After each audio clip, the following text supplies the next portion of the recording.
Hello everybody, আপনারা সবাই কেমন আছেন? আশা করি ভালোই আছেন। ভাবুন তো, এমন একটা দিন আসবে যখন আপনি চাইলেও আর মা হতে পারবেন না। শুনতে একটু ভয়ঙ্কর লাগছে, তাই না? কিন্তু এটাই বাস্তব। অনেকেই মনে করেন সময় তো এখনো আছে, কিন্তু সত্যি বলতে নারীর শরীরের প্রজনন ক্ষমতা চিরকাল থাকে না, বরং অজান্তেই ধীরে ধীরে কমে যেতে থাকে। আর সবচেয়ে বড় বিষয় হলো, এই পরিবর্তনটা অনেক সময় আমরা বুঝতে পারি না যতক্ষণ না দেরি হয়ে যায়। আজকের এই ভিডিওতে আমরা জানবো ঠিক কোন বয়সের পর গর্ভধারণ কঠিন হয়ে যায়, কখন সেটা প্রায় অসম্ভব হয়ে দাঁড়ায়, এবং কিভাবে আপনি আগে থেকে সচেতন হয়ে নিজের ভবিষ্যৎকে সুরক্ষিত রাখতে পারেন। এই ভিডিওটি যদি আপনি পুরোটা দেখেন, তাহলে এমন কিছু তথ্য জানতে পারবেন যা আপনার জীবন বদলে দিতে পারে। কত বছর বয়স হলে আপনি আর গর্ভধারণ করতে পারবেন না, যা প্রায় প্রতিটি নারী এবং পরিবারের জন্য অত্যন্ত সংবেদনশীল ও বাস্তব। কত বছর বয়স হলে একজন নারী আর গর্ভধারণ করতে পারেন না?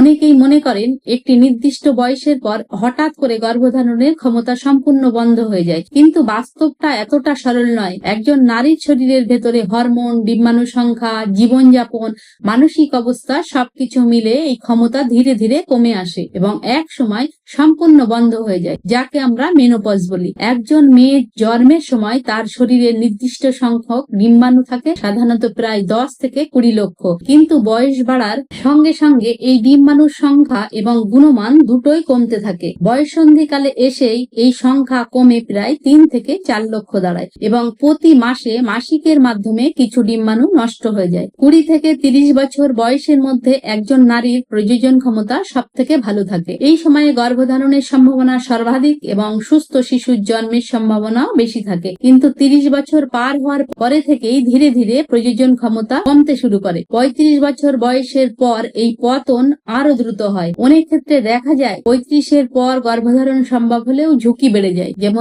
গর্ভপাতের সম্ভাবনা, বাচ্চার জেনেটিক সমস্যা অথবা মায়ের শরীরের বিভিন্ন জটিলতা। তাই চিকিৎসকরা সাধারণত 30-এর আগেই সন্তান নেওয়ার পরামর্শ দেন। যদিও বর্তমান সময়ের ক্যারিয়ার, জীবনযাপন এবং ব্যক্তিগত সিদ্ধান্তের কারণে অনেকেই দেরিতে সন্তান নেওয়ার পরিকল্পনা করেন। 40 বছর বয়সে পৌঁছানোর পর গর্ভধারণের সম্ভাবনা অনেকটাই কমে যায়। যদি এটি অসম্ভব নয়, তবে খুবই সীমিত এবং অনেক সময় চিকিৎসার সাহায্য নিতে হয়, যেমন IVF বা অন্যান্য ফার্টিলিটি ট্রিটমেন্ট। এই বয়সে ডিম্বাণুর গুণমান অনেক কমে যায়, ফলে গর্ভধারণ হলেও তা ধরে রাখা কঠিন হয়ে পড়ে। এছাড়া উচ্চ রক্তচাপ, ডায়াবেটিস এবং অন্যান্য শারীরিক সমস্যার ঝুঁকিও বেড়ে যায়, যা গর্ভাবস্থাকে জটিল করে তুলতে পারে। সবশেষে আসে মেনোপজ, যা সাধারণত 45 থেকে 55 বছরের মধ্যে ঘটে। এই সময় একজন নারী মাসিক সম্পূর্ণভাবে বন্ধ হয়ে যায় এবং স্বাভাবিকভাবে গর্ভধারণ করা আর সম্ভব হয় না। তবে মনে রাখতে হবে, মেনোপজ হঠাৎ করে হয় না।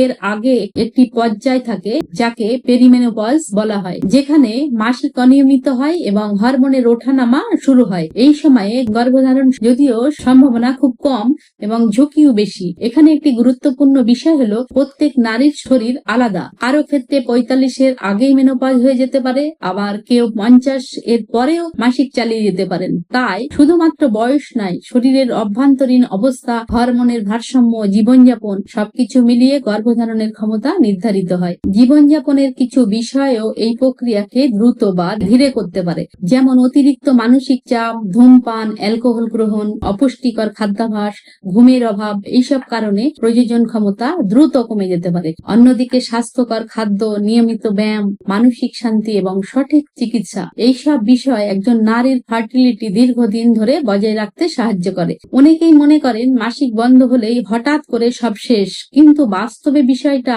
একটি দীর্ঘ প্রক্রিয়া। তাই যারা ভবিষ্যতে মা হতে চান, তাদের উচিত সময় মতো পরিকল্পনা করা এবং প্রয়োজনে চিকিৎসকের পরামর্শ নেওয়া। আজকের আধুনিক চিকিৎসা বিজ্ঞানে অনেক উপায় আছে যার মাধ্যমে দেরিতে হলেও মা হওয়া সম্ভব, তবে স্বাভাবিকভাবে এবং নিরাপদভাবে গর্ভধারণের জন্য সঠিক সময়টাই সবচেয়ে গুরুত্বপূর্ণ। সবশেষে বলবো, বয়স একটি গুরুত্বপূর্ণ ফ্যাক্টর হলেও এটি একমাত্র নির্ধারক নয়। নিজের শরীরকে বুঝুন, নিয়মিত চেক আপ করুন আর সচেতন থাকুন, তাহলে আপনি সঠিক সময়ে সঠিক সিদ্ধান্ত নিতে পারবেন। এই বিষয়টি নিয়ে লজ্জা বা ভয় পাওয়ার কিছু নেই, কারণ এটি একটি স্বাভাবিক এবং বৈজ্ঞানিক প্রক্রিয়া যা প্রত্যেক নারীর জীবনেই ঘটে। তাই আজকের এই আলোচনা থেকে একটা জিনিস পরিষ্কার, মা হওয়ার ক্ষমতা চিরদিন থাকে না, কিন্তু সচেতন সচেতনতা থাকলে সঠিক সময়ে সঠিক সিদ্ধান্ত নেওয়া যায়। বয়স বাড়া স্বাভাবিক, কিন্তু সেই সঙ্গে নিজের শরীরকে বোঝা এবং তার সংকেতগুলো গুরুত্ব দেওয়াটাও আরো বেশি গুরুত্বপূর্ণ। আপনি যদি ভবিষ্যতে মা হতে চান তাহলে আজ থেকেই নিজের স্বাস্থ্য, জীবনযাপন এবং পরিকল্পনার দিকে নজর দিন, কারণ সময় একবার চলে গেলে তাকে আর ফিরিয়ে আনা যায় না। মনে রাখবেন, এটি কোনো ভয়ের বিষয় নয়, এটি একটি বাস্তবতা, এবং বাস্তবতাকে জানাটাই আপনাকে শক্তিশালী করে তুলবে। আপনি যত বেশি জানবেন তত ভালো সিদ্ধান্ত নিতে পারবেন নিজের জীবনের জন্য। এই ভিডিওটি যদি আপনার কাছে গুরুত্বপূর্ণ মনে হয় তাহলে অবশ্যই লাইক, কমেন্ট, শেয়ার করুন, কারণ আপনার একটি শেয়ার হয়তো কারো জীবনের সবচেয়ে গুরুত্বপূর্ণ সিদ্ধান্ত নিতে সাহায্য করবে। আর এই রকম আরো গুরুত্বপূর্ণ স্বাস্থ্যসম্মত ভিডিও পেতে চ্যানেলটি অবশ্যই সাবস্ক্রাইব করুন। সুস্থ থাকুন, ভালো থাকুন, ধন্যবাদ।